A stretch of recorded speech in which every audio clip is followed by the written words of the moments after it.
अस्सलाम वालेकुम सर जी। सबसे पहले अल्लाह ताला का शुक्र है जो मैं इंटरव्यू के अंदर सेलेक्ट हो गया।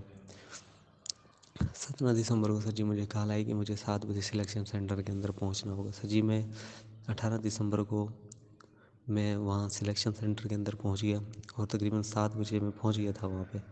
तो वहाँ पे तकरीबन उस वक्त 18 से 20 बच्चे आए हुए थे। 30 बच्चों का बैच था हमारा, जो रिलैक्स जो उन बच्चों को दे रहे थे जो 7:30 बजे या 8 बजे आ रहे थे, 8:30 आ रहे थे। इसके बाद उन्होंने किसी भी बच्चे को अंदर आने नहीं दिया।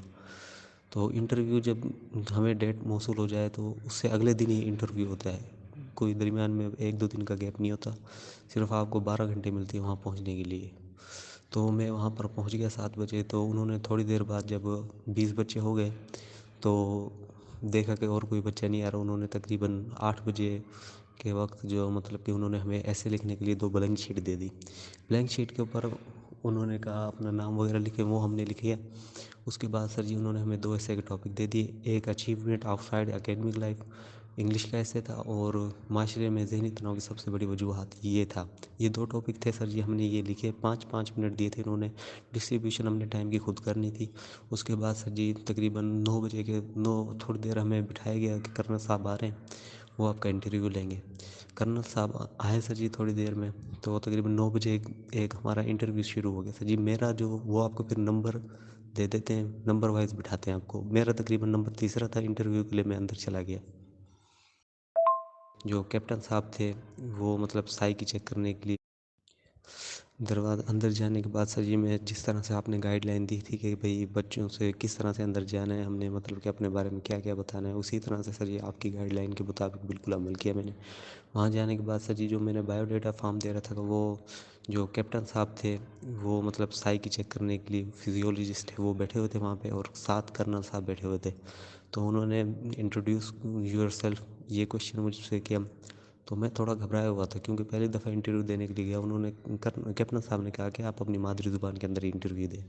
तो मैंने अपनी मादरी ज़ुबान के अंदर इंटरव्यू दिया। तो क्वेश्चन भी जो उन्होंने किए थे वो मैंने उनका जवाब अपनी मादरी लैंग्वेज में ही मतलब कि दिया था उनको। तो मैंने अपनी जो हॉबी लिख रखी थी वो क्रिकेट लिखी हुई थी। तो जो आपका यूट्यूब चैनल था उसके अंदर आपने बताया था कि क्रिकेट के हवाले से क्या क्या सवाल पूछे जाते हैं सर जी, एग्जैक्ट वही क्वेश्चन पूछे हुए थे। उन्होंने मुझसे पूछा कि क्रिकेट के हवाले से आपका भाई आपका क्या पॉइंट है उधर, किस नंबर पे आप बैटिंग करते हैं या बॉलिंग करते हैं। तो मैंने कहा कि मैं फास्ट बॉलर हूँ। तो उन्हें उसी हिसाब से मुझसे सवाल किए थे कि भाई तेज़ रफ्तार गेंद किसने फेंकी थी, और सबसे ज़्यादा हाईएस्ट विकेट किसकी हैं, टेस्ट में किसकी हैं। इस तरह से उन्होंने सवाल किए थे। उसके बाद वो थोड़ा सोशल इश्यूज़ के ऊपर भी बात करते हैं आपसे सर जी। जो मुझसे पूछा गया था क्वेश्चन, भाई आपने हॉबी में लिखा हुआ है कि आप दूसरों की मदद करते हैं, किस तरह से करते हैं। तो मैंने अपना वो जवाब उनको दिया था। तो उसके अलावा सर जी उन्होंने मुझसे पूछा था कि भाई आप मोटरसाइकिल चलाते हैं। मैंने कहा हाँ मैं मोटरसाइकिल चलाता हूँ। उन्होंने पूछा कि आपका ड्राइविंग लाइसेंस है। मैंने कहा नहीं है सर, मैंने ई लाइसेंस के लिए अप्लाई किया था लेकिन वो साइट जो है कुछ दिन पहले क्रैश हो गई थी। तो कर्नल साहब इस बात से मुतमिन हो गए। तो उन्होंने कहा हाँ वो साइट जो है ना क्रैश हो गई थी, इस वजह से अप्लाई नहीं होगा। उसके बाद उन्होंने कहा कि थैंक यू, मैं आ गया। तो सर जी वो हर बच्चे के लिहाज से उनका अलहदा क्वेश्चन होता है। वो पर्सनैलिटी के ऊपर डिपेंड करता है कि वो क्या क्वेश्चन करते हैं। मुझसे जीके का कोई क्वेश्चन नहीं किया गया, लेकिन जो मुझसे पहले बच्चे किए हुए थे, जिस तरह से आपने वो एकेडमिक पोर्शन के सवाल दिए थे, वो बच्चे कह रहे थे हमसे माउंटेन रेंजेस के बारे में पूछा गया, कितने बड़े आज़म है, हर बड़े आज़म मतलब के कॉन्टिनेंट के कितने कंट्री है, उसके बाद किस कॉन्टिनेंट का सबसे छोटा कॉन्टिनेंट, सबसे बड़ा कॉन्टिनेंट, इनका रकबा क्या है। और इसके अलावा सर जी उन्होंने जो मतलब कि वो केटू को भाई किस केटू को हम केटू क्यों कहते हैं, इस तरह से काफ़ी सवाल किए थे। हर बच्चे से वो मुख्तलिफ सवाल करते, किसी भी बच्चे का सेम क्वेश्चन नहीं था कि भाई मुझसे ये सेम क्वेश्चन पूछा गया हो।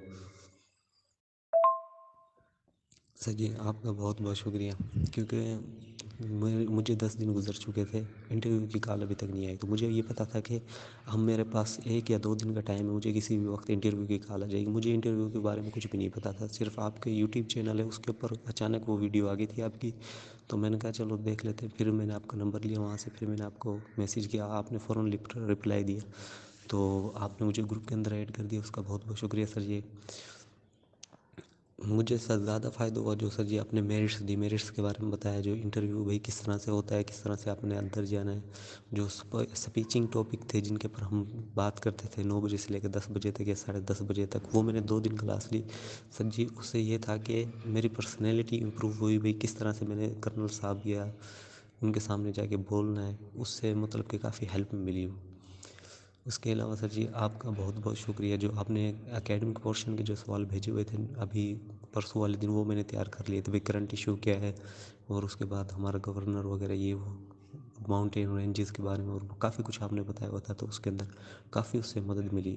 जिन बच्चों से मैं पूछ रहा था जीके के क्वेश्चन के बारे में, उन्होंने यही कहा था जो आपके नोट्स के अंदर जो चीज़ें लिखी हुई थी, और काफ़ी फ़ायदा मिला सर जी उनसे मुझे। सर आपका बहुत बहुत शुक्रिया कि आप हमारे लिए दिल से काम कर रहे हैं, बहुत बहुत शुक्रिया सर।